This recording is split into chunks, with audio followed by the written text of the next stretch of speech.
आज तो मैं अभिनंदन करता हूं कि आप फिर पधारे हैं यहाँ, तो आज हम लोगों को बड़ी खुशी की बात है।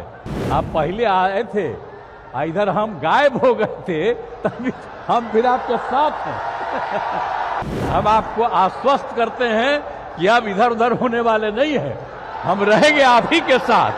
इस बार का जो चुनाव होने वाला है, तो इस बार तक कम से कम 400 सीट आप जीतिएगा, ये हमको पूरा भरोसा है। लोकसभा चुनाव के लिए सत्ताधारी राष्ट्रीय जनतांत्रिक गठबंधन और विपक्षी इंडिया ब्लॉक दोनों ही खेमे एक दूसरे को पटकनी देने के लिए रणनीतिक तैयारियों को अंतिम रूप देने में जुटे हैं। तिनका तिनका जुटाया जा रहा है। 1% वोट की जुगत में नेताओं और सियासी दलों को साधने की कोशिशें भी की जा रही हैं। बिहार की सियासत के दो माहिर खिलाड़ियों जनता दल यूनाइटेड के प्रमुख नीतीश कुमार और राष्ट्रीय जनता दल के अध्यक्ष लालू यादव के बीच भी ये जंग अब दिलचस्प हो चली है।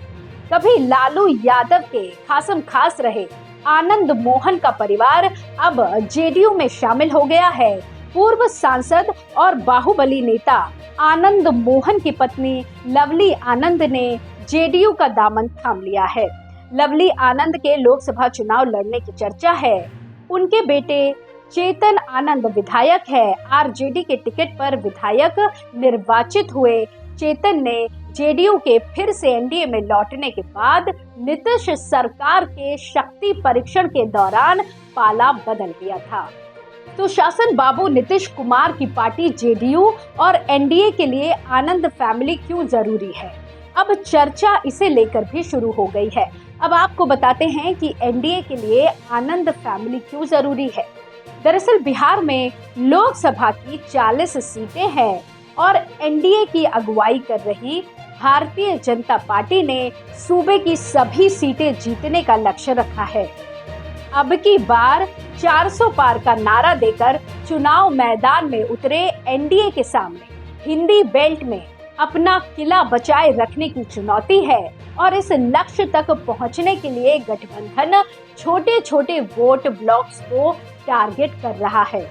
नीतीश कुमार, चिराग पासवान, उपेंद्र कुशवाहा, जीतन राम मांझी जैसे सहयोगियों के सहारे बीजेपी अलग अलग जातियों को साधने की कोशिश में थी, लेकिन चर्चा उसके राजपूत पॉलिटिक्स की पिच पर लालू की पार्टी से पिछड़ने को लेकर भी हो रही थी।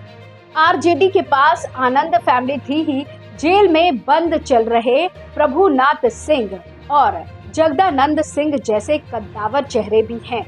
इसके ठीक उलट एनडीए के पास ऐसे चेहरे का अभाव था जो पूरे राज्य में अपने समाज में मजबूत पैठ रखता हो। आपको बता दें कि आनंद फैमिली का पूरे बिहार में प्रभाव है। आनंद मोहन की बात करें तो राजपूत राजनीति की बुनियाद पर सियासी सफर का आगाज करने वाले पूर्व सांसद का पूरे बिहार और बिहार के बाहर भी अच्छा प्रभाव है। सहरसा से आने वाले आनंद मोहन खुद शिवहर सीट से सांसद निर्वाचित हुए और उनकी पत्नी लवली आनंद भी वैशाली से सांसद रह चुकी हैं।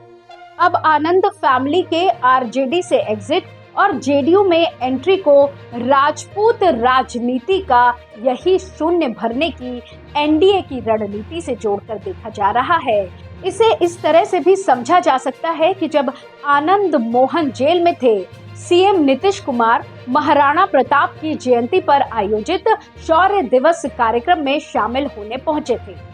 राजपूत समाज के कार्यक्रम में नीतीश के मंच पर पहुंचते ही आनंद मोहन की रिहाई की मांग को लेकर नारेबाजी शुरू हो गई। नीतीश ने मंच से लोगों को शांत कराते हुए कहा कि इन सब की चिंता मत करो, उनकी पत्नी से पूछ लीजिएगा कि हम क्या कोशिश कर रहे हैं। जब उनकी गिरफ्तारी हुई थी तब भी जॉर्ज फर्नांडिस के साथ हम लोग मिलने गए थे। इसके कुछ ही महीने बाद बिहार सरकार ने जेल मैनुअल में बदलाव कर दिया, जिससे आनंद मोहन की रिहाई का रास्ता साफ हो सका। रिहाई के बाद आनंद मोहन अपनी पुरानी पिच को मजबूत करने में लग गए और वो राजपूत संगठनों के मंचों पर नजर आने लगे। अब आपको बता दें कि आनंद मोहन की एंट्री से कितना और कहां लाभ होगा। तो आनंद मोहन की जेडीयू में एंट्री से एनडीए को मिथिलांचल और कोसी के साथ ही सीमांचल में भी लाभ मिल सकता है। आनंद मोहन सहरसा जिले के नवगछिया से आते हैं। उत्तर बिहार के साथ ही हाजीपुर, वैशाली और आसपास की लोकसभा सीटों पर भी उनकी पकड़ मजबूत मानी जाती है। बिहार में 3.5% राजपूत वोटर हैं। ऐसे में आनंद मोहन अकेले लड़कर भले ही चुनाव जीतने की स्थिति में नजर ना आए, लेकिन जिस दल के साथ चले जाएं, उसके वोट बैंक में एक बफर वोट बैंक जरूर जोड़ सकते हैं। इसी तरह की और खबरों के लिए जुड़े रहिए एयर न्यूज के साथ।